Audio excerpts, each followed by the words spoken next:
जितने आस्था चैनल पर कथा सुन रहे हो, जितने फेसबुक और यूट्यूब पर सुन रहे हो, बहुत सावधानी से सुनना।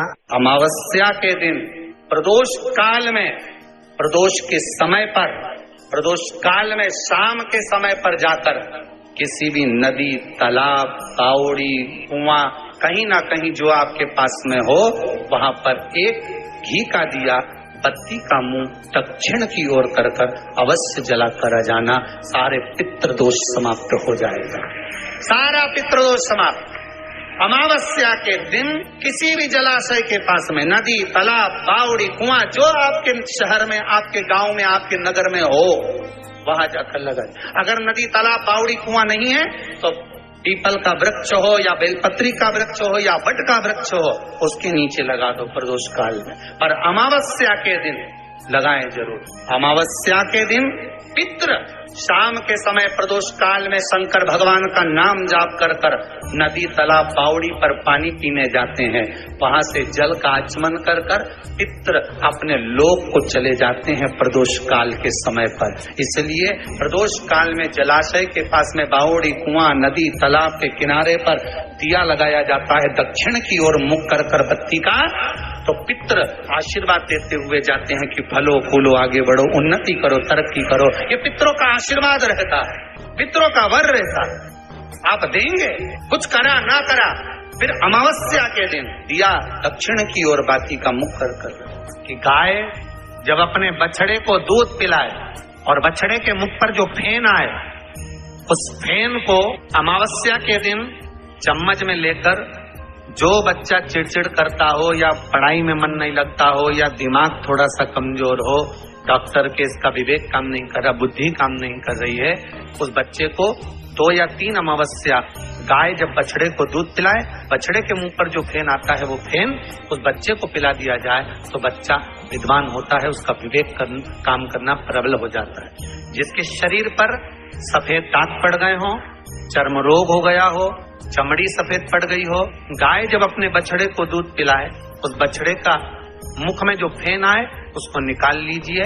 शरीर में जहां जहां पर सफेद दाग पड़ गए हो, चमड़ी सफेद हो गई हो, उस जगह पर लगा लीजिए। कम से कम आधा घंटा बैठ जाइए और बैठने के बाद में, उसके बाद में फिर स्नान कर लीजिए। उस फेन का प्रयोग कर देखिए, चमड़ी अपने असली रंग में आना प्रारंभ हो जाती है। जहां पर पति और पत्नी के संबंध बेकार हो जाते हैं, विवाद हो जाता है, अदालत में बात पहुंच जाती है, परिवार वालों पर दहेज का केस चालू हो जाता है, कहीं ना कहीं किसी न किसी रूप में कार्रवाई चालू हो जाती है, पति पत्नी में वापिस प्रेम को बढ़ाया जाए। उस प्रेम को बढ़ाने के लिए शंकर भगवान का कनेर के पुष्प की माला, काय के पुष्प की, कनेर का वो पीला जो फूल होता है, आप टीवी पर दर्शन कर रहे होंगे, कनेर के पुष्प की माला जो ऊपर जलाधारी लगी है, जिस जलाधारी में से बूंद बूंद पानी गिरता है, ये शंकर भगवान की 5 बेटियों का स्थान है। कौन कौन सी बेटी नाम ले? जया, विषहरा, श्यामली बारी, गौतली और 5वें नंबर की देव। ये शिव जी की 5 लड़की है जो पानी बूंद बूंद नीचे गिरा रही है। शंकर भगवान की बेटियों के स्थान से शंकर भगवान की जो ये जलाधारी है, जलाधारी अशोक सुंदरी वाला स्थान, ये जो जलाधारी है, बेटियों के स्थान से जलाधारी तक जो कनेर के माला बनाकर स्पर्श कर लगा देता है, प्रदोष काल के समय पर उस पति पत्नी में कितना भी झगड़ा हो रहा हो, आपस में प्रेम बनना प्रारंभ हो जाता है। अदालत का केस धीरे धीरे समाप्त हो गया। अदालती कार्रवाई यहाँ तक कहा गया, कनेर का पुष्प, भाई भाई में विवाद हो रहा हो, जमीन के लिए विवाद हो रहा हो, किसी प्रॉपर्टी के लिए विवाद हो रहा हो, या किसी अन्य विवाद में पड़े हुए हो, या तुम्हारे दुश्मन बढ़ रहे हो, तो भी कनेर का पुष्प शिव को समर्पित किया जाए। जो हनुमान जी महाराज को 3 तरह की माला समर्पित होती है, एक पाकड़े के पत्ते की, दूसरी बेलपत्र के पत्ते की, तीसरी पीपल के पत्ते की।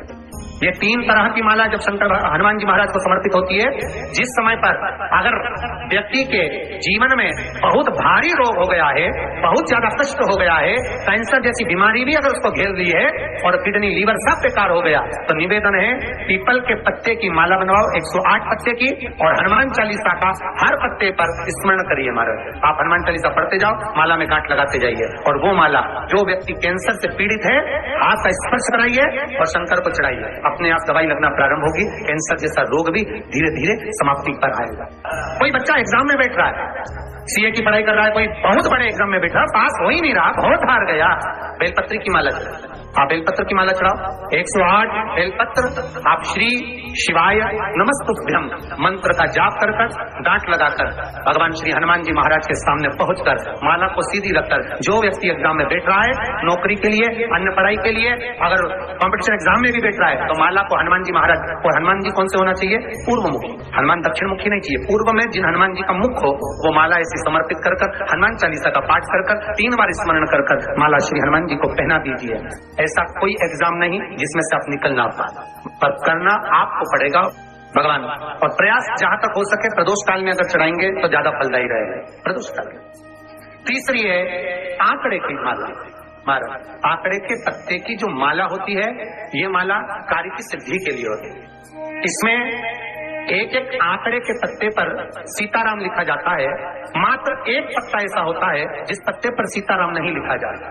108 पत्ते में से एक पत्ता, बस उस पत्ते को हथेली में रखकर उल्टा हाथ आपको रखना है और अपनी कामना कर उस पत्ते को बांध देना है। ये जरूरी नहीं है कि 25 के बाद बांधो, 50 के बाद बांधो या 100 के बाद बांधो, आपकी मर्जी पड़े, उस खाली पत्ते को कहीं पर भी बांध दी और उस माला को अपनी कामना कर श्री हनुमान जी महाराज को समर्पित कर दीजिए महाराज। इसके लिए कोई तिथि, कोई दिन, कोई बार निश्चित नहीं है, बस ये माला जब हनुमान जी को चढ़ जाए तब एक घी का और एक तेल का दिया हनुमान जी के सम्मुख में लंबी बाती का लगा देना महाराज, एक घी का एक तेल, और अपनी कामना कर आप आ जाइए। आपकी वो कामना 2.5 महीना या 3 महीना इससे ज्यादा नहीं जाएगा, वो कामना बाबा पूरी करेगा, क्योंकि शिव और हनुमान ये सब एक ही स्वरूप। अगर आपको रात्रि में नींद नहीं आ रही है, ऐसा लगता है कि रात्रि को 1 घंटा 1.5 घंटा सोने के बाद कुछ गलत गलत विचार आने लगते हैं, नींद सुबह 3 बजे तक 4 बजे तक नहीं आती, 4 बजे के बाद फिर नींद आती है, तो एक प्रैक्टिकल जरूर कर देखना। प्रैक्टिकल करने में क्या जाता है, प्रयास करने में क्या कुछ जाता है क्या? प्रैक्टिकल कर देखना कि कहीं सीवर वाला महाराज झूठ तो नहीं बोल रही है, तो प्रैक्टिकल करने में कुछ नहीं जाए। 1 लोटा पानी लो, उसमें थोड़ा सा कच्चा दूध डाल लीजिए, बेलपत्री का पेड़ या पीपल का पेड़ या बट का पेड़, इन पेड़ के नीचे ले जाकर उस दूध को दोपहर में सुबह 10 बजे से लेकर 12 बजे के बीच में ले जाकर चढ़ा दीजिए। रात्रि को फिर ना आपको प्यास लगेगी, ना भूख लगेगी, नींद एक बार लगी तो सुबह ही खुलेगी। प्रैक्टिकल करने में क्या जाता है? श्री शिवाय नमस्तुभ्यम, सब बोलिए एक बार जमकर, श्री शिवाय नमस्तुभ्यम। प्रैक्टिकल जरूर करना, कहीं सीवर वाला महाराज झूठ तो नहीं बोल रहा, शास्त्रों की बातें हमारे जीवन में हमें सुख प्रदान करे, इसलिए इस भाव का आनंद करते हुए आज की कथा को विराम देते हैं।